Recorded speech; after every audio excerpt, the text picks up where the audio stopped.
भारी बारिश से सिलीगुड़ी के चयनपाड़ा में जमा पानी, लोगों ने जताई नाराजगी। Every drop of water counts. SBM Gold's water tank is the most sustainable and durable water storage solution available. Our hashtag असली commitment. पिछले कुछ दिनों से लगातार हो रही मूसलाधार बारिश के कारण सिलीगुड़ी शहर के आसपास के इलाके जलमग्न होने शुरू हो गए हैं। शनिवार को हुई बारिश के कारण सिलीगुड़ी ईस्टर्न बाईपास से सटे पूर्व चयनपाड़ा इलाके में घरों में पानी घुस गया है। स्थानीय निवासी इसे लेकर गुस्से में हैं। आरोप है कि जब भी अधिक बारिश होती है तो इस इलाके में घरों में पानी घुस जाता है और निकलने का कोई रास्ता नहीं मिलता।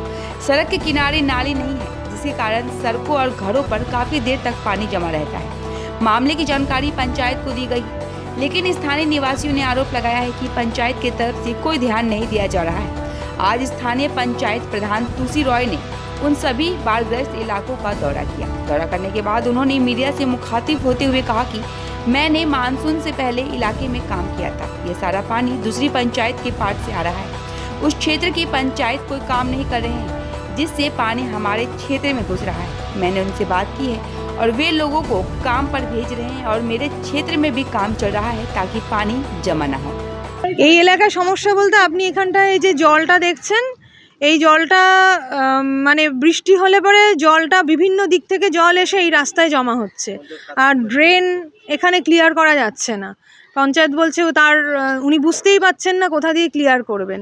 বিভিন্ন দিক থেকে বন্ধ করা আছে। এই এলাকায় যে গোডাউনগুলো রয়েছে সেই গোডাউনগুলো বিভিন্ন জায়গায় ময়লাপত্র ফেলে সেগুলো বিভিন্ন জায়গায় বন্ধ করে রেখেছে।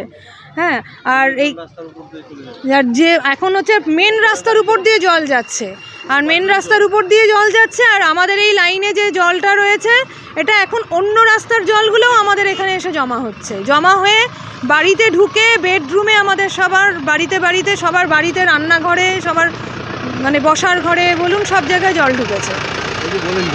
বিকল্প রাস্তা তো এটা তো পঞ্চায়েত বলতে পারবে, ঠিক আছে, পঞ্চায়েতের লোকজনই বলতে পারবে, কারণ এখানে অলরেডি রাস্তাগুলো স্যাংশন হয়ে গেছে, রাস্তা এবং ড্রেন স্যাংশন।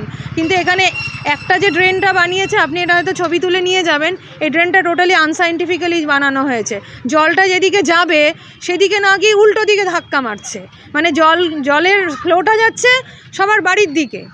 আর তার জন্য ড্রেন যদি ওনারা ক্লিয়ারও করেন তাতে করেও কোনো লাভ হচ্ছে না।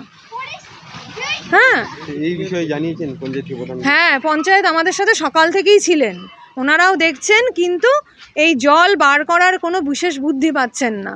সব দিক থেকে ব্যবস্থা করা হচ্ছে, আর এই ড্রেন তো গিয়ে আমাদের টোটাল একদম ইস্টার্ন বাইপাসের মেন হাই রোডের সাথে মিশেছে। জলটা তো এতদিন আমাদের হাই রোড দিয়ে বেরিয়ে একদম হাই রোডের মেন ড্রেনে গিয়ে পড়বে। সেই জলটাই যদি আটকে থাকে, পুরো রাস্তা ড্রেন পুরো স্ট্যাগন্যান্ট হয়ে আছে, জলগুলো পুরো জমে আছে। মানে এরপরে যদি আজকে রাত্রে আরও ভারী বৃষ্টি হয় তাহলে আমরা একদম বেডরুমের মধ্যে জলে ভাসন্ত অবস্থায় থাকবো, এছাড়া আর কোনো উপায় নেই। আমার নাম, আমি এলাকার বাসিন্দা, আমার নাম অন্তরা। অন্যবার তো তাও নেমে যায়, এবার তো নামছেই না। ড্রেন টেন কিচ্ছু কাটা নাই, কি করব? খুব সমস্যা, খাওয়া দাওয়ার সমস্যা। অন্য বাড়ি থেকে রান্না করে এনে খাইতে দিচ্ছে, রান্নাবাড়িও করতে পারছে না।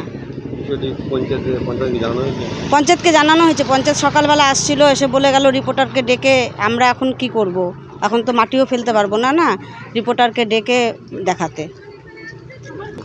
এখন কি করে বলবো, কিছুই তো বুঝতে পারছি না কি করব। মামুনি সেন।